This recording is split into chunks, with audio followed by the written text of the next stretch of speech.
నమస్తే. కథా శీర్షిక దట్ ఈజ్ లవ్. రచన మనస్వి. చదువుతున్నది రాధిక. ఇక కథలోకెడితే, ఇంటర్వెల్లో లైట్లు వెలిగినాయి. సారథి కుషన్ చైర్లో అటు ఇటు కదిలాడు. జనం లేచి నెమ్మదిగా బయటికెడుతున్నారు. అతడికి ఎందుకో బయటికి వెళ్లాలని లేదు. చుట్టూ చూశాడు. ఒకసారి ఉలిక్కిపడ్డాడు. పక్క సీట్లోనే కూర్చుని ఉంది మాధవి, తల వంచుకుని. మాధవి అన్నాడు అప్రయత్నంగా. మాధవి తలెత్తి చూసింది. మీరా అన్నది ఆశ్చర్యంగా. సమాధానంగా అతడు సన్నగా నవ్వాడు. ఆట మొదలైన అర్ధగంటకి వచ్చాను. చీకట్లో మిమ్మల్ని గుర్తించలేకపోయాను అన్నాడు. సో ఇప్పుడేమైందిట అన్నదామె. పదండి, ఓసారి బయటకెళ్ళి ఓ కూల్ డ్రింక్ తాగొద్దాం. కంపెనీ లేక సీట్కి అంటుపెట్టుకుపోయాను అన్నాడు సారథి సీట్లోంచి లేచి. ఇద్దరూ బయటికి నడిచారు. షాప్ ముందు నిలబడి డ్రింక్స్ సిప్ చేస్తున్నారు. ఒక్కరే వచ్చారే అడిగింది మాధవి. సారథి మాట్లాడలేదు. ఖాళీ సీసా టేబుల్ మీద పెట్టి డబ్బులు చెల్లించాడు. ఓ సిగరెట్ ముట్టించి గట్టిగా 2 దమ్ముల్లాగి గాలిలో వదిలాడు. కొందరి మొహాన ఒంటరితనం రాసిపెట్టి ఉంటుందనుకుంటాను అన్నాడు. మీకు కాదు, ఆ రాత నాలాంటి వాళ్ళకి అంది మాధవి. ఒకప్పుడు అలాగే అనుకునేవాణ్ణి మాధవి, కానీ ఇప్పుడు మీరు నేను ఒకటేనేమో అనిపిస్తోంది అంటూ ఆమె మొహంలోకి చూశాడు సారథి. మాధవి డ్రింక్ తాగుతూ ఎటో చూస్తోంది. ఆమె ఫీలింగ్స్ ఏమిటో గమనించలేకపోయాడు. గమనించడానికి అవకాశం ఇవ్వకపోవటం ఆమె ప్రత్యేకత అని అతడు చాలా రోజుల కిందటే గ్రహించాడు. ఇంతకీ మీరు నా ప్రశ్నకి జవాబు ఇవ్వలేదు అంది మాధవి ఖాళీ సీసా షాప్ గుర్రవాడికి అందిస్తూ. రజనిని వెంట తీసుకుని రాలేదనేగా మీ సందేహం అని ప్రశ్నించాడు సారథి. తల ఊపింది మాధవి. మీకు తెలుసు మాకీ సినిమా ప్రోగ్రాం లేదని, ఇంటి దగ్గరే ఉండి బోలెడు కబుర్లు చెప్పుకుంటూ గడిపేస్తామని. మా మధ్య ఎందుకు ఉండాలన్న భావంతో ఏదో పని కల్పించుకుని మీరు వీధిన పడ్డారు, అవునా? నాకు తెలుసు మీరు నిజం ఒప్పుకోరు అన్నాడు సారథి నిష్ఠూరంగా. నేను ఒప్పుకోకపోయినా మీరు గ్రహించారుగా. నా నోటితో ఒప్పించాలని పట్టుదల ఎందుకు మీకు? అయినా మీ వెర్రి గాని ప్రేమికులు ఏకాంతం అనుభవించాలనుకుంటున్నప్పుడు నేనెందుకండి పానకంలో పుడకలాగా అన్నది మాధవి నవ్వుతూ. సారథి కాసేపు మౌనంగా ఊరుకున్నాడు. చాలా కాలంగా నా మనసుని పీడించే అనుమానం అదే మాధవి, ఎటూ తేలటం లేదు అన్నాడు. ఏమిటండి అనుమానం అడిగింది మాధవి. అసలు మా మధ్య ప్రేమంటూ ఉన్నదా అని అన్నాడు సారథి సాలోచనగా. ఇన్నేళ్ల తర్వాత మీకు అనుమానం కలగటంలో అర్థం లేదు.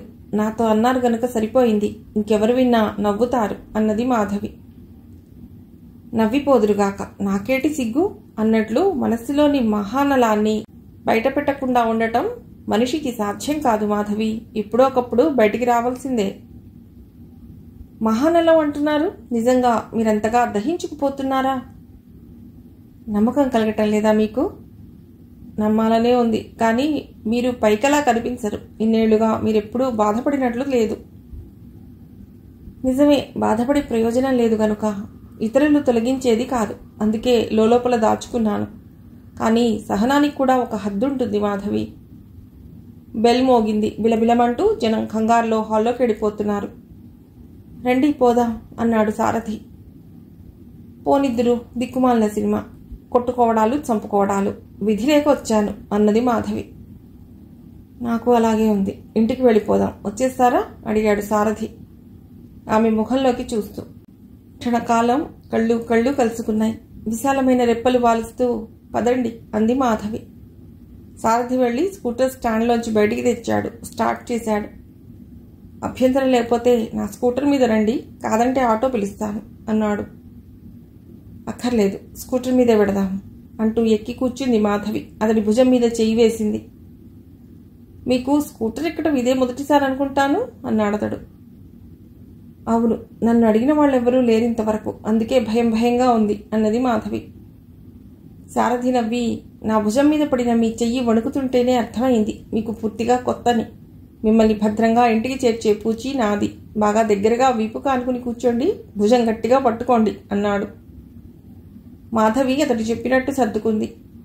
స్కూటర్ నెమ్మదిగా ముందుకు కదిలింది. స్పీడ్ పెరిగిన కొద్దీ మాధవి చెయ్యి అతడి భుజం మీద బిగుసుకుంటోంది. ఆమె మరింతగా అతడి వీపుకి అంటుకుపోతోంది.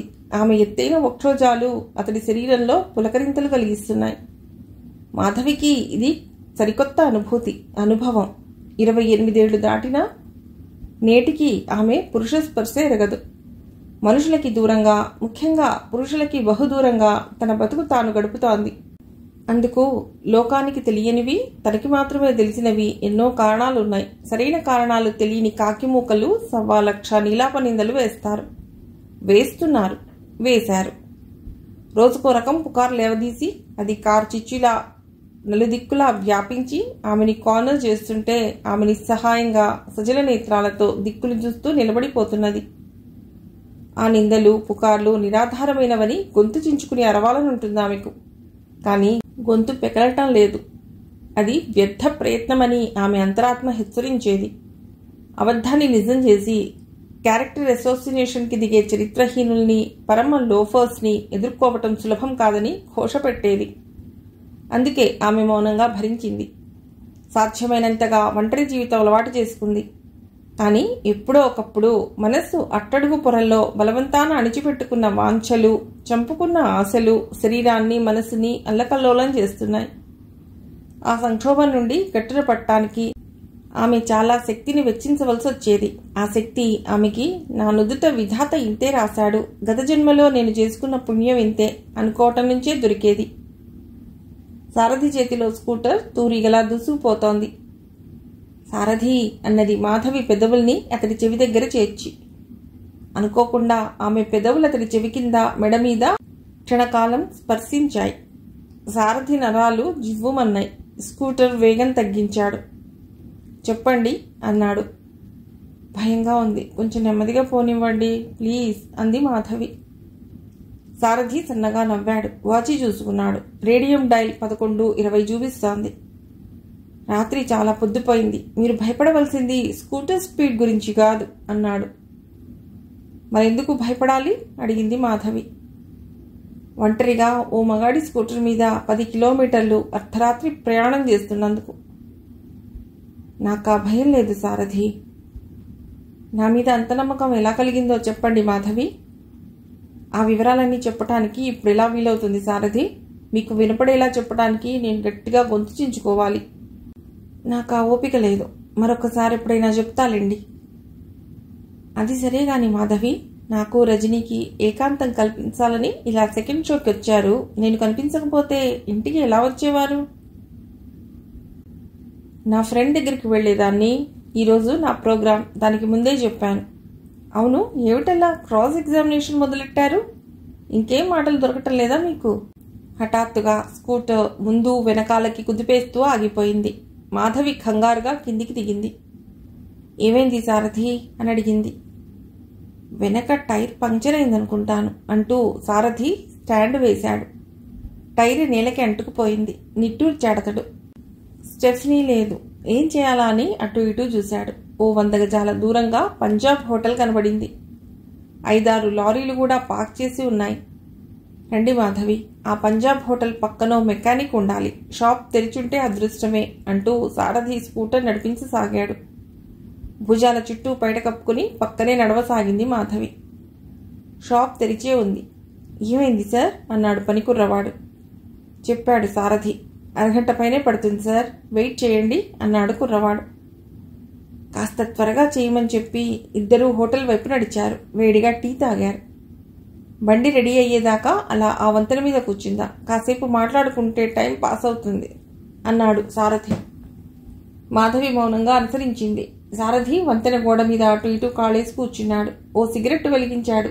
గట్టిగా 2 దమ్ముల్లాగి గాలిలోకి వదిలాడు. మాధవి అతడికి ఎదురుగా కూర్చుంది. ఆశ్వీజు మాసం. నక్షత్ర ఖచ్చితమైన నీలాకాశం స్వచ్ఛంగా ఉంది. పున్నమి మర్నాడే కావటంతో చంద్రబింబం దాదాపు సంపూర్ణంగా మెరుస్తోంది. అక్కడక్కడ 1-2 తెల్లని మేఘశకలాలు నెమ్మదిగా ఎక్కడికో అనంతంలోకి సాగిపోతున్నాయి. సారథి మాధవి వైపు చూశాడు. వెన్నెల ఆమె మొహం మీద పడుతోంది. వెన్నెల్లో ఆమె కళ్ళు థళథళ మెరిసిపోతున్నాయి. తారకల్లా సన్నగా వీస్తున్న చలిగాలికి ముంగురులు ఆమె నుదుటి మీద తారట్లాడుతున్నాయి. భుజం మీదుగా ముందుకి వేసుకున్న ఆమె జడ సమున్నత వక్షోజాల మధ్య లోతైన లోయలోంచి నల్ల త్రాచులా జారి ఒడిని తాకుతోంది. నడుం చుట్టూ బిగిసిన చీరకి బ్లౌజ్ చివరికి మధ్యనున్న శరీర భాగం మడతపడి ఉన్న పచ్చని ఛాయతో ఆకర్షణీయంగా కనిపించి అతడి గిలిగింతలు పెడుతోంది. క్షణం పాటు అతడి చూపుల్లో చూపు నిలిపిన మాధవి కళ్ళు బరువెక్కి రెప్పలు వాల్చుకున్నాయి. అబ్బా, చలేస్తోంది సారథి అన్నదామె బయటను మరింతగా భుజాల చుట్టూ బిగించుకుంటూ. అతడి చూపులు సూదుల్లా ఆమె శరీరంలోకి ఎక్కడెక్కడికో దూసుకుపోతున్నట్లు, ఎక్కడెక్కడో స్పర్శిస్తున్నట్లు, నిద్రాణ స్థితిలో ఉన్న రహస్యమయ స్థానాలను చైతన్యవంతం చేస్తున్నట్లు, జ్వాలలు రగులుగొల్పుతున్నట్లు అనుభూతి కలుగుతోంది ఆమెకు. ఎన్నడూ లేంది ఈ పరిస్థితి ఏమిటి తనకి? ఎందుకులా అవుతోంది తను అనుకుంది మాధవి. దూరంగా ఆకాశంలో ఏవో పేరు తెలియని పక్షులు ఎగిరిపోతున్నాయి. దసరా వెళ్ళిపోయింది కదా, ఇక చలి విజృంభిస్తుంది. ఋతుధర్మం అన్నాడు సారథి. 2-3 ఏళ్లుగా మాధవిని చూస్తూనే ఉన్నాడు సారథి. రజనికి దూరపు బంధువు, వరుసకి సోదరి, 4 చెల్లెళ్ల పెద్దక్క. కొందరు కుటుంబరావు మాస్టర్ల అదృష్టం ఎలాంటిదో గాని ఆడపిల్లలే పుడతారు. పూజలు మొక్కుబడులు ఏ దారిన పోతాయో తెలియదు. ఏ దేవుడు కరుణించి మగబిడ్డనివ్వడు. ఆడపిల్ల పుట్టిందని తల్లి తండ్రి ఎంతగా ఈసడించినా పెంపకము తప్పదు. ప్రయోజకత్వం ప్రసాదించక తప్పదు. బాధ్యత, చెల్లెళ్ల మాట ఎలా ఉన్నా మాధవి మాత్రం పట్టుదలగా డిగ్రీ చదివింది. ఫస్ట్ క్లాస్లో పాస్ అయింది. తెలివితేటలతో ఉద్యోగం సంపాదించింది. వ్యక్తిగత జీవితం పట్ల శ్రద్ధ మర్చిపోయి తండ్రి బాధ్యతల్ని నిస్వార్థంగా మోసింది. ఎన్ని ఇబ్బందులు పడినా చెల్లెళ్లందరికీ పెళ్లిళ్లు చేసింది. కన్న కొడుకైనా నీలాగా రుణం తీర్చుకోలేడు తల్లి. కొడుకుని కనలేదన్న లోటు కనిపించకుండా చేశావమ్మా అని తండ్రి కళ్ళనీళ్లు పెట్టుకున్నప్పుడు ఊరుకో నాన్న, ఏం మాటలు అని ఊరుకునేదామె. తల్లి తండ్రి పోయాక ఏకాకైపోయింది. రజని, ఆమె తల్లి అరుంధతమ్మ తమ ఇంట్లో ఉండమన్నారు. ఆ ఒంటరి స్త్రీకి ఆ పరిస్థితుల్లో మనుషుల అండదండ దొరకటం అదృష్టమే. ఆ విధంగా మాధవి రజని ఇంట్లో చేరింది. పేయింగ్ గెస్ట్లా ఉన్న ఆ ఇంటి మనిషిలాగానే ప్రవర్తిస్తూ వచ్చింది. మాధవిలాగానే రజని కూడా ఉద్యోగం చేస్తుంది. అయినా ఆమెకి మాధవికి చాలా తేడా ఉంది. ఇంటి చాకిరి 3 వంతులు పైగా తన నెత్తినే వేసుకుని ఆశ్రయం ఇచ్చిన తల్లి కూతుళ్లకి ఏ కష్టం కలగకుండా, వాళ్ల మనసులు నొచ్చుకోకుండా గడుపుకుంటోంది 3 ఏళ్ల నుండి. ఆమె సహనశక్తికి, ఓపికకి ఆశ్చర్యపోతుంటాడు సారథి. ఈ 3 ఏళ్లుగా తను రజని చుట్టూ తిరగటం మర్చిపోలేకపోతున్నాడు సారథి. కానీ ఆశించిన ఫలితం కోసం ఇంకా ఎంతకాలం నిరీక్షించాలో అతడికే అర్థం కావటం లేదు. ఏమిటి ఆలోచిస్తున్నారు అడిగింది మాధవి ఇద్దరి మధ్య నిశ్శబ్దాన్ని ఛేదిస్తూ. జీవితం గురించి అన్నాడు సారథి. మీదేగా వడ్డించిన విస్తరి, దానికోసం ఆలోచించేదే ఉంది సారథి అన్నదామె. నిజమే మాధవి, వడ్డించిన విస్తరే. నా ఇంట్లో అయితే నా ఇష్టమే చెల్లితే వెంటనే భోజనానికి ఉపక్రమించేవాణ్ణి. కానీ ప్రస్తుతం గెస్ట్ని వడ్డించిన వాళ్ల అనుమతి కోసం 3 ఏళ్లుగా నిరీక్షిస్తున్నాను అన్నాడు సారథి బరువుగా. అతడి గొంతులో ఏదో నిస్పృహ ధ్వనించింది. ఆ సంగతి పసిగట్టింది మాధవి. అతడిని ఆ మూడ్లోంచి బయటపడేయాలన్న ఉద్దేశంతో చిన్నగా నవ్వి, నువ్వెక్కిన రైలు బండి ఎప్పుడూ ఒక జీవితకాలం లేట్ అన్నాడు ఆరుద్ర. గమ్యం చేరుకునేందుకు లేటు భరించక తప్పదు. ఎంత ఆలస్యమైనా గమ్యాన్ని చేరుకునేటప్పుడు ఎంతో తృప్తి. చేరుకునే లోపల మనసులోని ఆశలు, శరీరంలోని జవసత్వాలు ఉడిగిపోయి జీవితమే ముగిసిపోతే అన్నాడు సారథి ఆవేశంగా. గాలి వాన వస్తే కథే లేదంటారు. తాత్కాలికమైన నిరాశలో భవిష్యత్తు అంధకార బంధురం అనుకుంటే ఈ మానవ జీవిత గమనం పూర్తిగా అర్థరహితం అయిపోతుంది. మీరింత చెప్తున్నారా? నన్నే తీసుకోండి. నా గమ్యం ఏమిటి? ఒకప్పుడు నా చెల్లెళ్ల పెళ్లిళ్ల బాధ్యత నెరవేర్చుకోవటం, అది తీరిపోయింది. ఆ తర్వాత అమ్మా నాన్న పోయారు. ఏకాకిగా మిగిలాను. ఉద్యోగం చేస్తున్నాను, జీతం తెచ్చుకుంటున్నాను, ఆకలి కొద్దీ తింటున్నాను, తిరుగుతున్నాను. నిజానికి ఇప్పుడు నాకు గమ్యం ఏముందని బతుకుతున్నానంటారు? అంతా శూన్యం. అంతే, చావు రాలేదు గనక, బలవంతంగా చావవలసిన అవసరం లేదు గనక బతుకుతున్నాను. కానీ మీరలా కాదు. మీరు ప్రేమించిన రజని ఉంది. ఆమెని తప్ప మరొకరిని కన్నెత్తి చూడని దృఢత్వం మీలో ఉంది. ఆమెతో మీరు పంచుకోబోయే మధురానుభవాల, అనుభూతుల పట్ల అపారమైన విశ్వాసం ఉంది. నేడు కాకపోతే రేపైనా మీరు ఊహించుకునే స్వర్గం మీ గుండె వాకిట్లో నిలుస్తుంది అన్నది మాధవి గంభీరంగా. మీకెందుకు లేదు మాధవి ఆ ఆశ అడిగాడు సారథి. చివరంటా కాలిన సిగరెట్ పీకను విసిరేసి మరొకటి వెలిగించాడు. గుండె నిండా పొగ పీల్చి గుప్పున గాల్లోకి వదిలాడు. రజని నా గురించి మీకు చెప్పే ఉంటుంది. మిగిలింది అరుంధతి పిని చెప్పి ఉండాలి అన్నది మాధవి. సారథి కొన్ని క్షణాలు మౌనంగా ఊరుకుని, మాధవి, మనుషుల తత్వాలు చాలా చిత్రంగా ఉంటాయి. కొందరిని గురించి ఎందుకో తెలియదు కానీ మంచో చెడో ఏదో ఒకటి చెప్తూనే ఉంటారు. తృప్తి లేకపోతే ప్రచారాలు చేస్తారు. మంచి చెబితే పట్టించుకోనక్కర్లేదు, కానీ చెడు చెప్పినప్పుడు తొందరపడి నిర్ణయానికి రావటం అవివేకం. నాలో ఆ బలహీనత లేనందుకు ఆనందిస్తూ ఉంటాను. కనుకనే మీ గురించి నేను విన్నది నాకు నమ్మబుద్ధి పుట్టలేదు. మీ మొహంలో అలాంటి సూచనలు ఎక్కడా కనిపించలేదు. ఇంతసేపు మీ మాటలు విన్నాక మీ మనస్సు ఎంత స్వచ్ఛమైనదో గ్రహించగలిగాను అన్నాడు, ఆమె వైపు రెప్పవాల్చకుండా చూస్తూ. చప్పున ఆమె కళ్ళు నిండాయి. అతని మాటలు, వాటిలో తొంగి చూసే సానుభూతి ఎన్నో ఏళ్ల తర్వాత బీడు భూమి లాంటి ఆమె హృదయ పీఠం మీద అమృత బుజ్జలులా కురిసినాయి. గుండె గొంతుకులో కొట్టుకుంది. దుఃఖార్ణవం చెల్లెలి కట్ట అధిగమించింది. అశ్రురూపంలో ధారలు అందమైన తెల్లని చెక్కిళ్ల మీదుగా ప్రవహించి పక్షాన్ని తడుపుతున్నాయి. ఎందుకా కన్నీళ్లు? అడిగాడు సారథి అయోమయంగా. ఏమో, నాకే తెలియదు అన్నది మాధవి. దయచేసి తుడుచుకోండి. పర్వాలేదులేండి సారథి. ఎవరో కవి, తుడుచుకోబోకు కన్నీళ్లు దొరలునప్పుడు, వలసినప్పుడు రాల్సగా వలను పడదు అంటాడు. కన్నీళ్లు కార్చడంలో హాయి ఏమిటో నాకు బాగా అనుభవం. నాకు మాత్రం తెలీదు, కానీ ఒక మాట నిజం. జవాబు రాని ఎన్నో ప్రశ్నలకి అదే సమాధానం.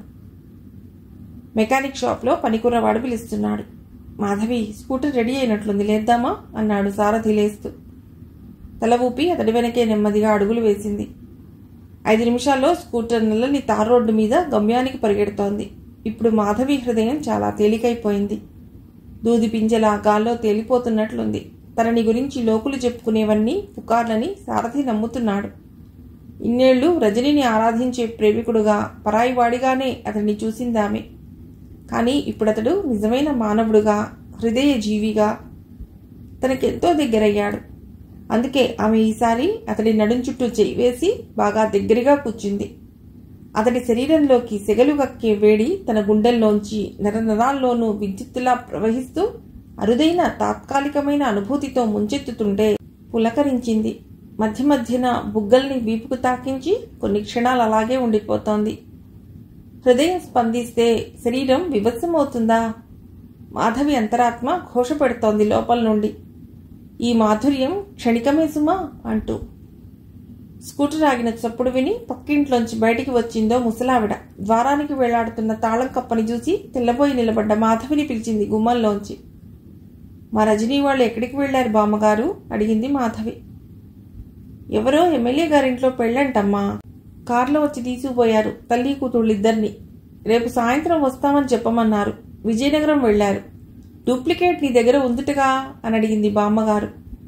తల ఊపింది మాధవి. చూడు సారథిబాబు, ఏమీ అనుకోవద్దని చెప్పమన్నదయ్యా రజని అంటూ సారథితో అనేసి లోపలికి వెళ్లి తలుపేసుకుందావిడ. హాల్లో సోఫాలో కూలబడుతూ, ఇలాంటిదేదో అవుతుందని నేను అనుకుంటూనే ఉన్నాను మాధవి. నేను కాకినాడ నుండి వచ్చేసరికి 6 అయింది. ఎక్కడో మ్యారేజ్ డే ఫంక్షన్కి అటెండ్ అవ్వాలని హడావుడి పడుతున్నారు అమ్మా కూతురు. బాగుండదని కాసిన్ని వేడినీళ్లు కాచిచ్చారు. స్నానం చేసి బట్టలు మార్చుకునేలోగా వాళ్లు సిద్ధమయ్యారు. కడుపులో ఆకలి ఘోష. నోరు తెరిచి అడిగితే ఇబ్బంది పెట్టిన వాణ్ణవుతాను. ఫంక్షన్కి వెళ్లిన మనుషులు ఏ వేళకొస్తారో చెప్పలేం. ఆ ఇద్దరినీ అలా పంపి నేను ఊళ్ళోకి వచ్చాను. రజనీ కోసం ఇంత దూరం వచ్చాను కదా, ఆమె లేకపోతే నాకు కాలం గడవటం కష్టమే మరి. అందుకే ఇష్టం లేకపోయినా సినిమా హాల్లో దూరాను. మీరు కనిపించకపోతే ఏ లాడ్జ్లోనో రూమ్ తీసుకుని ఉండేవాణ్ణి అన్నాడు సారథి. మీరు ఇవాళ వస్తున్నారని రజనీ చెప్పింది. ఉదయం ఆఫీస్కి బయలుదేరే ముందే. అందుకే ఇంటికి రానని చెప్పాను. దానికి ఇన్ఫర్మేషన్ మీకు ఇచ్చిందా అడిగింది మాధవి. చెప్పింది అన్నాడు సారథి. ఇంతకీ మీరు భోంచేశారా హోటల్లో? లేదు, జరుగుతున్నది చూశాక కడుపు నిండిపోయింది. మాధవి వాల్ క్లాక్ వైపు చూసింది. 12:15. నిరాశలో మునిగిన వాళ్ళకి అలాగే ఉంటుందిలేండి. అయినా పస్తులుండటం మంచిది కాదు. లైట్గా ఏదైనా టిఫిన్ తింటారా? ఎంతసేపు? 10 నిమిషాల్లో తయారైపోతుంది అన్నది. మీ ఇష్టం అన్నాడు సారథి. మాధవి తన గదిలోకి వెళ్లి డ్రెస్ మార్చుకుంది. ఆ తర్వాత కిచెన్లో టిఫిన్ చేయడంలో మునిగిపోయింది. సారథికి ఒంటరిగా కూర్చోవటం బోర్ కొట్టింది. లేచి వెళ్లి రజనీ రూమ్లో ఉన్న తన బ్రీఫ్ కేసులోంచి లుంగి తీసి కట్టుకున్నాడు. షర్ట్ కూడా మార్చుకుని బాత్రూంలోకి వెళ్లి మొహం కడుక్కుని వచ్చాడు. ఇంకా మాధవి వంటగదిలోనే ఉంది. తను అక్కడికే వెళ్లాడు. గుమ్మంలో నిలబడ్డ సారథిని చూసి చిరునవ్వు నవ్వుతూ, ఒంటరిగా కూర్చోవడం విసుగ్గా ఉన్నట్లుంది అంది మాధవి. అవును అంటూ సారథి పీట వాల్చుకుని కూర్చున్నాడు పక్కగా. అదేమిటి డైనింగ్ రూమ్లో కుర్చీలో దర్జాగా కూర్చోక ఇక్కడ ఇలా అన్నదామె. అక్కడ ఒంటరితనమేగా, ఇక్కడ మీరున్నారు అన్నాడు సారథి నవ్వుతూ. అన్నట్లు పిన్ని రజని పార్టీ నుండి 10ంటికి వచ్చారట. వాళ్ల వెనకే కారొచ్చిందిట. వెంటనే వెళ్లిపోయారని మళ్లీ పక్కింటి బామ్మగారు పెరట్లోంచి కేకేసి చెప్పారు అన్నది మాధవి. మనుషులే లేనప్పుడు వాళ్ల రాకపోకల టైం టేబుల్ నాకెందుకు మాధవి? ఈ 3 ఏళ్లలో ఇలాంటి విచిత్ర సన్నివేశాలు చాలాసార్లు ఎదురయ్యాయి. నేను లెక్కెట్టలేదు. మొదట్లో క్యాజువల్గా తీసుకున్నాను. కానీ కాలం గడుస్తున్న కొద్దీ నాలో ఎన్నో అనుమానాలు. కేవలం అనుమానాలతో పెంచుకున్న అనుబంధాలు తెంచుకుపోవటం సమంజసం కాదని నా భావం. ఈ విషయంలో మీ గొప్పతనాన్ని నేను గ్రహించాను సారథి. కానీ లోకంలో అందరూ మీలాగా ఉండరు. కేవలం అనుమానాలతో కొన్ని జీవితాలను పాతాళానికి తొక్కేసేవాళ్లుంటారు. మానసికంగా వాళ్ళని చిత్రహింసలు పెట్టేవాళ్లున్నారు. ఆ నిస్సహాయుల ప్రశాంతత జీవనానికి దారులన్నీ మూసేసేవాళ్లున్నారు. నాకు తెలుసు మాధవి, లోకంలో ఇలాంటి వాళ్లే ఎక్కువ. నేను అలా లేకపోవటం నా గొప్పతనం కాదు, నా స్వభావం అంతే. బహుశా ఒక రకంగా అది నా బలహీనత కూడా కావచ్చునేమో. దేనికలా అనుకుంటున్నారు? అనుకోక తప్పటం లేదు. కారణాలెన్నో ఉన్నాయి. అవన్నీ చెప్పి నీకు బోర్ కొట్టించను. రజని నేను కాలేజీలో కలిసి చదువుకున్నాం. మీలాగానే మాకు దూరపు చుట్టరికం. మా స్నేహం క్రమంగా బలపడిపోయింది. ఒకరోజు కనిపించకపోయినా ఏదో పోగొట్టుకున్న ఫీలింగ్. ప్రేమంటే ఇదేనేమో. ప్రీ మ్యారిటల్ రిలేషన్స్ పనికిరావన్న భావం నాలో బలంగా ఉండేదప్పట్లో. కానీ ఓ రోజు ఆ దురదృష్టకర సంఘటన మా మధ్య జరిగిపోయింది. నేను చాలా బాధపడ్డాను. కానీ రజని చాలా తేలిగ్గా కొట్టిపారేసింది. నేడో రేపో పెళ్లి చేసుకునే వాళ్ళమే కదా అనేది. నిజానికి ఆ రోజు జరిగిన పొరపాటులో నా ప్రమేయం కన్నా రజనీ పాత్ర చాలా ఉంది. నన్ను ఎన్నో విధాల శారీరకంగా మానసికంగా రెచ్చగొట్టింది. క్షణకాలం చెప్పడం ఆపాడు సారథి. మాధవి ఉప్మా ప్లేట్ అతని ముందుంచింది. మరో పీట వాల్చుకుని అతనికి ఎదురుగా కూర్చుంది. అనుకోకుండా వచ్చిన అర్ధరాత్రి అతిథికి ఆతిథ్యం ఇవ్వటంలో గొప్ప మధురమైన అనుభూతి దొరుకుతుంది సారథి అన్నదామె.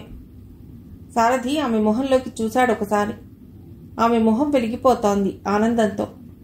అతనికి ముచ్చటేసింది. అలా చూస్తూ ఉండిపోయాడు కొద్దిసేపు. మాధవి ఆ చూపులు భరించలేక తలొంచుకుంది. చెబుతూ ఆగిపోయారు అన్నది. ఎవరి పొరపాటన్నా కానివ్వండి, రజనీ నేను ఒకటయ్యాం. ఆ బంధాన్ని శాశ్వతం చేసుకోవాలనుకున్నాను. అదే సమయంలో రజనీకి ఊళ్ళో ఉద్యోగం వచ్చింది. మకాం మార్చేశారు. ఆనాటి నుండి నేను రజనీ కోసం నెలకి 2 సార్లు తిరుగుతూనే ఉన్నాను. కానీ ఆమె ఎప్పటికప్పుడు వాయిదా వేసుకొస్తుంది. ఇష్టం లేదా అంటే తేల్చి చెప్పదు, అవునని చెప్పదు. నేను మాత్రం త్రిశంకు స్వర్గంలో పడేడుస్తున్నాను అన్నాడు సారథి. మాధవి మౌనంగా ఉండిపోయింది. మాట్లాడకుండా ఉండిపోయారే? ఇంత నిగ్రహం లేని పశువేంటి వీడనుకుంటున్నారా అన్నాడు సారథి నొచ్చుకుంటూ. చచ్చా, ఏం మాటలు సారథి, అంత అవివేకిని కాదు నేను. మనస్సుని శరీరోద్రేకం జయించినప్పుడు మనిషి ఏమవుతాడో, ఎలా ప్రవర్తిస్తాడో నాకు తెలుసు. అక్కడ నైతిక విలువలు, ధర్మాలు, కట్టుబాట్లు చాలా అర్థరహితమైపోతాయి. రజనీతో శారీరక సంబంధం మీ పొరపాటన్న భావంతోనే వైవాహిక బంధంతో శాశ్వతం చేసుకోవాలని తప్పిస్తున్నారు. మీ నిజాయితీని శంకించే ప్రశ్నే ఉంది అని ఆగి ఎందుకో గలగలా నవ్వింది మాధవి. మీ నవ్వుని ఎలా అర్థం చేసుకోమంటారు అడిగాడు సారథి అయోమయంగా. ప్రతిదానికి అర్థం వెతక్కండి. నా నవ్వుకి కారణం వేరు. నేను కొత్తగా ఉద్యోగంలో చేరిన నాటి సంఘటన గుర్తుకొచ్చింది. 6 ఏళ్ల నాటి మాట. మా ఆఫీసర్ ఒక ఆయన ఉండేవాడు. నడి వయసు దాటింది. నా కుటుంబ పరిస్థితులు, నా బాధ్యతలు ఇవన్నీ తెలుసుకుని ఎంతో సానుభూతి చూపించేవాడు. పెద్దవాడు కదా అని కాస్త చనువుగానే ఉండేదాన్ని. ఆయన నన్నే రకంగా ఊహించాడో నాకు తెలియదు. ఒకసారి ఏదో ఫంక్షన్ తన ఇంటికి పిలిచాడు. నిజమేననుకుని వెళ్ళాను. లంకంత కోపలో ఆయన గారు ఒక్కడే ఉన్నాడు. ఎవరూ లేరేమిటంటే ఉండరు కాబట్టే ఫంక్షన్ బిషతో పిలిచాను అన్నాడు. ఆ తర్వాత చాలా బలవంత పెట్టాడు. ఎన్నో ఆశలు పెట్టాడు. నాకు చిన్నిల్లు ఇస్తానన్నాడు. ఏవేవో చాలా చెప్పాడు. వాటిల్లో సాధ్యాసాధ్యాలు ఆయన ఆలోచించలేదు. ఆయన ఆలోచనల్లా నా శరీరం. ఆ వ్యామోహం అలాంటిది. పెళ్ళై ఎదిగిన పిల్లలున్న ఆయనే అంతలా ప్రవర్తించినప్పుడు వయసులో ఉన్న పెళ్లిగాని వాళ్ళు ఎలా ప్రవర్తిస్తారో చెప్పండి. అఫ్కోర్స్ బతిమాలి లాభం లేదని బెదిరించి బయటపడ్డాననుకోండి. నేను సంఘంలో చెడిపోయిన మనిషిగా ప్రసిద్ధి పొందటానికదే ప్రారంభం అన్నది మాధవి. కక్ష తీర్చుకున్నాడు అన్నాడు సారథి. అవును, అదే నా జీవితాన్ని ఒంటరితనంతో నింపింది. నా ఉద్యోగాన్ని, నా రూపాన్ని మెచ్చి పెళ్లికి సిద్ధపడ్డ వాళ్ళంతా నా చరిత్ర అసహ్యించుకుని వెళ్ళిపోయారు. చరిత్రకెక్కే ఈ ఘనకార్యాలు చేయని ఒక మామూలు మనిషికి ఇంత కీర్తి రావడం కూడా ఒక చరిత్రే అన్నది మాధవి మామూలుగా. ఎంత మామూలుగా అన్నా ఆమె గొంతులో గాద్గద్యం, విశాలమైన కళ్ళల్లో నిండుగా నీళ్లు. ఆమె అంతర్వేదన దాచలేకపోతున్నాయి. సారథికి ఆమె కన్నీరు చూస్తుంటే హృదయం కరిగిపోతోంది. అందరూ నిందిస్తున్న తన ప్రవర్తన స్వచ్ఛమైనదని అన్నప్పుడు ఆమె మొదటిసారి కన్నీరు పెట్టింది. తన ఒంటరి బతుక్కి కారణాలు తలుచుకుని రెండవసారి. ఇలాంటి దయనీయమైన స్త్రీ జీవితాలు ఎన్నో ఈనాడు. ఇద్దరూ టిఫిన్ చేయటం ముగించి లేచారు. మీరు హాల్లో కూర్చోండి, హార్లిక్స్ కలిపి తెస్తాను. మీకు ఇష్టమేనా, లేదంటే ఏం కావాలో చెప్పండి అన్నది మాధవి. మాధవి, మీరు మరోలా అనుకోకపోతే ఒక మాట చెప్పాలనుంది. మీతో గడిపిన ఈ కాసేపట్లో మిమ్మల్ని చాలా అర్థం చేసుకున్నాను అన్నాడు సారథి. చెప్పండి అన్నదామె లోపల కంగారు పడుతూనే. మీరొక విలక్షణమైన మనస్తత్వం. మీరు పైకి కనిపించడం ఒక ఎత్తు, మీ హృదయం ఒక ఎత్తు. ఒక్కోసారి మీ గాంభీర్యం భయపెడుతుంది, ఒక్కోసారి... చాలు సార్. హఠాత్తుగా భట్రాజులా మారిపోయారు. మిల్లిగరిటె ఉప్మా, అందులో సగం హార్లిక్స్ ఇస్తుంటేనే ఇలా పొగుడుతున్నారు. ఇక విందు భోజనం పెడితే వంటకానికి ఒక కావ్యం రాసేలా ఉన్నారు. మీరు పదండి, వెనకాల హార్లిక్స్ పట్టుకొస్తాను అన్నదామె స్టవ్ మీద పాలగిన్నె పెడుతూ. సారథి నిట్టూరుస్తూ హాల్లోకి వెళ్ళిపోయాడు. మాధవి గిన్నెల్లోంచి వస్తున్న ఆవిరి పొగల వైపు చూడసాగింది. వశం తప్పుతున్న మనస్సు ఇష్టం వచ్చినట్లు పరిగెడుతోంది. ఏమిటిది? తను ఇలా అయిపోతున్నదేమిటి? అర్హత లేదని నిర్ధారించుకుని ఏనాడో పాతిపెట్టిన కోరికలు, ఆశలు ఒక్కసారిగా అంతరంగపు అట్టడుగు పొరల్ని చీల్చుకుని బయటపడి ఇలా విశృంఖలంగా పురివిప్పి నాట్యం చేస్తున్నాయెందుకు?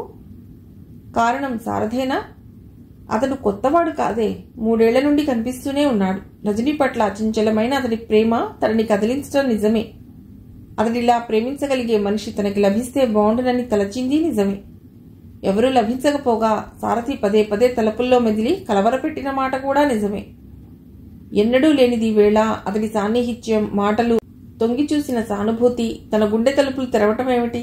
శరీరం ప్రకంపనాల ప్రభంజనంలో పడి ఎటుకొట్టుకుపోతోంది. నిలువెల్లా ఉష్ణరక్త కాసారాలు ప్రవహించినట్లు ఈ జ్వాలలేమిటి? గిన్నెలో పాలు పొంగిపోతున్నాయి. చటుక్కున గిన్నె దించేసింది. స్టవ్ ఆఫ్ చేసింది. 2 కప్పుల్లో హార్లిక్స్ కలిపి హాల్లోకి తెచ్చింది. సారథికి 1 కప్పు అందించింది. ఎదురుగా కుర్చీలో కూర్చుంది. హార్లిక్స్ చప్పరిస్తూ, మాధవి, రజనీకి నేను అక్కర్లేదు అన్నాడు సారథి ఉన్నట్టుండి. ఉలిక్కి పడింది. కప్పులోని ద్రవం ఆమె ఒళ్ళో తొడికింది. అయ్యో, చీర తడిసిపోతుంది అంటూ మాధవి లేవబోయింది. కూర్చోండి, కాసిని నీళ్లు తెస్తాను, తుడిస్తే చాలు అంటూ సారథి కప్పుని టీపాయ్ మీదుంచి కిచెన్లోకి వెళ్ళాడు. గ్లాస్తో నీళ్లు తెచ్చాడు. గ్లాస్ అందుకోబోయింది. ఉండండి అంటూ సారథి హార్లిక్స్ పడిన చోట నీళ్లు చల్లి తుడుస్తున్నాడు. మాధవి ఎంత ఆటంక పెడుతున్నా అతడు వినలేదు. అతడి చెయ్యి ఆమె తొడలకి తగులుతోంది. ఆ స్పర్శకి ఆమె ఒళ్ళు వణికిపోతోంది. అతడి చెయ్యి కూడా కంపిస్తూనే ఉంది. మాధవి శరీరంలో విద్యుత్ తరంగ ప్రవాహం. సిగ్గుతో కుంచుకుపోతోంది ఆమె. తుడటానికి ముందుకు వంగినప్పుడు అతడి ఊపిరి వెచ్చగా తగులుతోంది ఆమె గుండెలకి. చాలు సారథి, చీర తడిసిపోతోంది అన్నది. అందమైన ఆడవాళ్లు తడిసిన చీరలో మరీ అందంగా కనిపిస్తారు అన్నాడు సారథి. మాధవి చటుక్కున తలెత్తింది. సారథి సూటిగా ఆమె కళ్ళలోకి చూస్తున్నాడు. ఆమె కళ్ళల్లో ఎన్నో ప్రశ్నలు.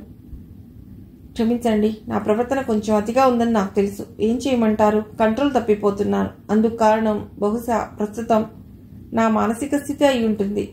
ఇందాకే చెప్పబోయాను, చిన్న డీవియేషన్ వచ్చింది. Let it be. రజనీ నాతో జీవితం పంచుకుందుకు ఇష్టపడటం లేదు మాధవి అన్నాడు సోఫాలో కూర్చుంటూ. ఓ సిగరెట్ ముట్టించాడు. గుండెల నిండా పొగ పీల్చుకుని గుప్పున గాలిలోకి వదిలాడు. ఆమె చెప్పకుండా ఎలా నిర్ణయించుకున్నారు అని ప్రశ్నించింది మాధవి ఎటో చూస్తూ. జరిగిన 3 ఏళ్ల సంఘటనలన్నీ క్రోడీకరిస్తే అలాగే అనిపిస్తోంది నాకు. కోరుకున్నవాడు 100 మైళ్ల నుండి తన కోసం వస్తున్నప్పుడు ఇష్టం ఉన్న ఆడది ప్రవర్తించే తీరిలా ఉండదు మాధవి. ఎలా ఉంటుందో నీ నుంచి తెలుసుకోవచ్చు. నేను మొట్టమొదటిసారి ప్రత్యక్షంగా చూశాను. ఆ మాధుర్యాన్ని అనుభవించి పులకించాను. ఇంతకాలంగా వస్తున్నాను, నిరాశ నిస్పృహలతో తిరిగి వెళ్ళిపోతున్నాను. ఏనాడు ఆమె నన్ను తన మనసులో మనిషిగా భావించి ఆహ్వానించలేదు. ఉండిపోతావా అనలేదు. కనీసం భోంచేస్తావా అని అడిగిన పాపాన పోలేదు. చెప్పండి మాధవి, నేనేమనుకోమంటారు అడిగాడు సారథి. మాధవి మాట్లాడలేకపోయింది. రజనికి నాకు అర్థమైనంత వరకు ప్రేమ, పెళ్లి, సంసార జీవితం, సుఖం వీటన్నిటికన్నా మించిందేదో కావాలి.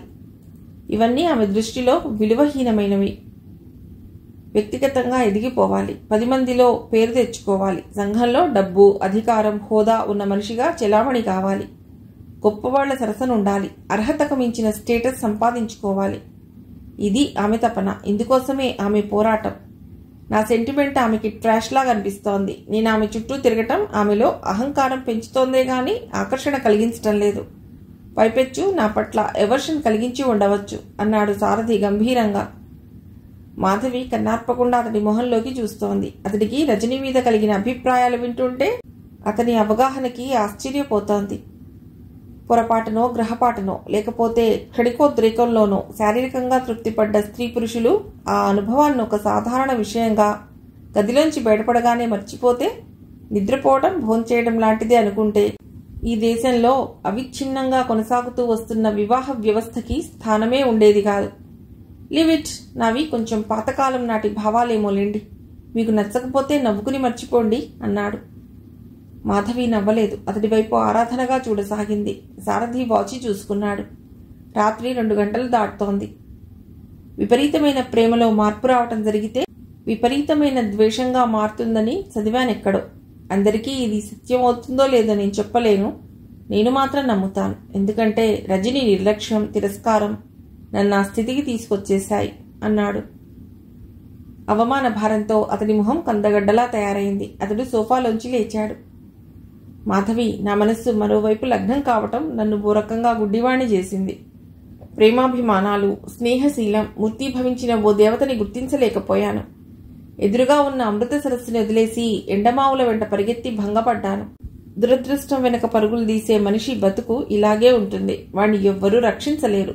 పొద్దుపోయింది, ఇక వెళ్ళి పడుకోండి అన్నాడు. మాధవి లేచింది. తడబడే అడుగులతో తన గదిలోకి వెళ్ళింది. ఆమె గది తలుపులు మూసుకోగానే సారథి మళ్లీ సోఫాలో కూర్చున్నాడు. చివరంటా కాలిన సిగరెట్ పీకని మూలకి విసిరేసి మరోటి వెలిగించాడు. పొగ పీలుస్తూ ఆలోచనల్లో లీనమైపోయాడు. తడిసిన చీర మార్చుకుని సన్నటి నెగ్లిజీ వేసుకుని గదిలో కిటికీ వారగా నిలబడి బయట వెన్నెట్లోకి చూస్తోంది. తనకెప్పుడో తెలుసు సారథి రజనిని దక్కించుకోలేడని. ఆమె అతడితో చదువుకున్నప్పటి స్త్రీ కాదు, సరికొత్త జీవిత విధానానికి అలవాటు పడింది. ఇప్పుడు ఆమె ఏర్పరచుకునే సంబంధాలు కేవలం తన ఇమేజ్ని పెంచేవే అయి ఉండాలి. అందుకు ఉపయోగపడని వాటిని ఆమె తెంచుకుంటుంది. పూర్తిగా తన పొరపాటు కాకపోయినా ఒక్కటంటే ఒక్కరోజు ఆమెతో ఏర్పడ్డ శారీరక బంధం మర్చిపోలేక తన జీవితాన్నే ఆమె కర్పించుకోవాలని 3 సంవత్సరాల యవ్వనాన్ని వ్యర్థం చేసుకోగలిగిన హృదయజీవి సారథి. కానీ రజనికి మాత్రం అలాంటి సంబంధాలు స్టేటస్ పెంచటానికి సోపానాలు అవుతున్నాయని పాపం అతడికి ఎలా తెలుస్తుంది? తిరస్కారం, నిర్లక్ష్యం అని అనుకుంటున్నాడు. అతనంటే అతనే తన నిజస్వరూపం తెలుసుకోకముందే తెగతెంపులు చేసుకుపోయేందుకు ఆమె అలా ప్రవర్తిస్తోందని గ్రహించలేకపోతున్నాడు. మాధవి నిట్టూర్చింది. అంతలోనే ఆమె ఒక్కసారి ఉలిక్కిపడింది. కళ్ళెదుట ఉన్న అమృత సరస్సుని గుర్తించలేని అంధుడయ్యాడా? ప్రేమాభిమానాలు, స్నేహశీలం మూర్తీభవించిన దేవతని గుర్తించలేకపోయాడా? ఆ రెండూ తనేనా? అతడి హృదయంలో తనకంతటి గౌరవప్రదమైన స్థానం ఉందా? హఠాత్తుగా మాధవికి అతడి స్పర్శ గుర్తొచ్చింది. ఒళ్ళు జలధరించింది. బలిష్టమైన సారథి శరీరం ఆమె కళ్ల ముందు నిలబడి కవ్విస్తున్నట్లయింది. ఇన్నేళ్లు కళంకం లేని కన్యగా తనని తాను కాపాడుకుంటూ వచ్చింది. సమాజం ఎన్నో కళంకాలు ఆపాదించి తృప్తిపడింది. కానీ తన ఆత్మతృప్తితో సమాజానికి పనిలేదు. కానీ ఇప్పుడు ఇన్నేళ్లకి సారథి సాన్నిహిత్యం శరీర తృప్తి పొందమని ప్రేరేపిస్తోంది. అతడి భావం ఏమిటో అతడి చర్యల వల్ల అర్థమైపోయింది. అతడికి తన పట్ల ఉన్నతమైన అభిప్రాయమే కాదు, తన మీద వాంఛ కూడా ఉందని గ్రహించింది తను. ఈనాటి వరకు ఎరగని సుఖాన్ని తనివి తీరా. కానీ పరిణామం ఎలా ఉంటుంది? తన బతికేమవుతుంది? శాశ్వతంగా అతడితో ముడిపడుతుందా? లేక రజనీతో అతడి అనుభవంలాగానే విలువహీనంగా మిగులుతుందా? ఏవైనా సరే ఆ అనుభవం తనకి కావాలి. ఏ తప్పు చేయకుండానే ఎన్నో నిందలు మోసిందిన్నాళ్లు. ఇప్పుడు కోరుకుంటున్న సారథికి కోరికతో దహించుకుపోయే శరీరాన్ని అర్పించుకుంటే కొత్తగా వచ్చే కళంకం అంటూ ఏం లేదు. యుగ యుగాల నిరీక్షణ ఫలిస్తుంది. అపూర్వమైన అనుభవం దక్కుతుంది. జీవితమంతటికి ఈ ఒక్కనాటి తృప్తి చాలు. ఆ తర్వాత తనేమైనా బాధలేదు. మాధవి తడబడే అడుగులతో ద్వారం వైపు నడిచింది. వణికే చేతులతో తలుపులు తెరిచింది. నిర్ఘాంతపోయింది. ఎదురుగా సారథి. కొన్ని క్షణాల పాటు ఒకరి మొహంలోకి ఒకరు, ఒకరి కళ్లల్లోకి ఒకరు చూస్తూ, మనస్సులతో మాట్లాడుతూ, చూపులతో ఒకరి శరీరాలను ఒకరు ఆపాదమస్తకం స్పర్శిస్తూ, ఎవరు ముందుగా బాహువులు చాపి మరొకరిని ఆహ్వానించారో తెలియకుండా పరస్పర ప్రగాఢ ఆలింగనంలో. మర్యాదలు మన్ననలు లేవు. లోకం ప్రసక్తి లేదు. కాలంతో పనిలేదు. అగ్నిపర్వత గర్భం చీల్చుకుని పెళ్ళుపికే లావాలా మహోద్ధృతమైన వాంఛ. దిక్కుంభి కుంభాలు ఢీకొంటున్నాయి. కులపర్వతాలు పటిల్లన పేలుతున్నాయి. సప్త సముద్రాలు భయంకర కల్లోలంతో గగనానికి గిసిపడుతున్నాయి. ప్రళయ ఝంఝా ప్రభంజనంలా ఉచ్ఛ్వాస నిశ్వాసల హోరు ఆ గది నిండా. ప్రళయం సద్దుమణిగింది. సారథి కౌగిట్లో మాధవి ఒదిగిపోయి నగ్నంగా, తృప్తిగా, సమస్త విశ్వాన్ని జయించినంతగా ఆనందంగా.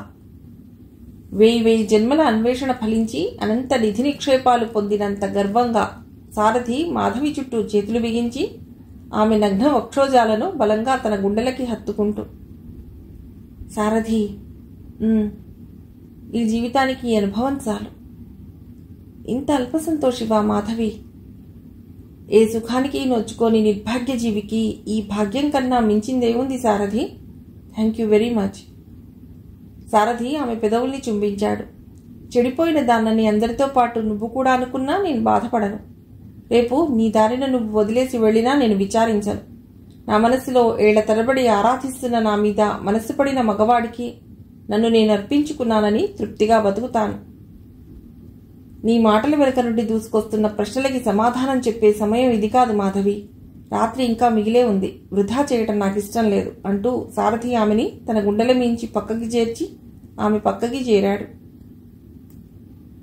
నీ ఇష్టం, ఈ శరీరం నీది అంటూ మాధవి అతడి నడుం చుట్టూ చేతులు బిగించి గట్టిగా తన వైపుకి, తన లోపలికి లాక్కుంది.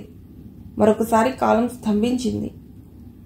రిజిస్టర్ ఆఫీస్లోంచి పూలదండలతో దంపతులు బయటికి వచ్చారు. కెమెరాలు క్లిక్కుమన్నాయి.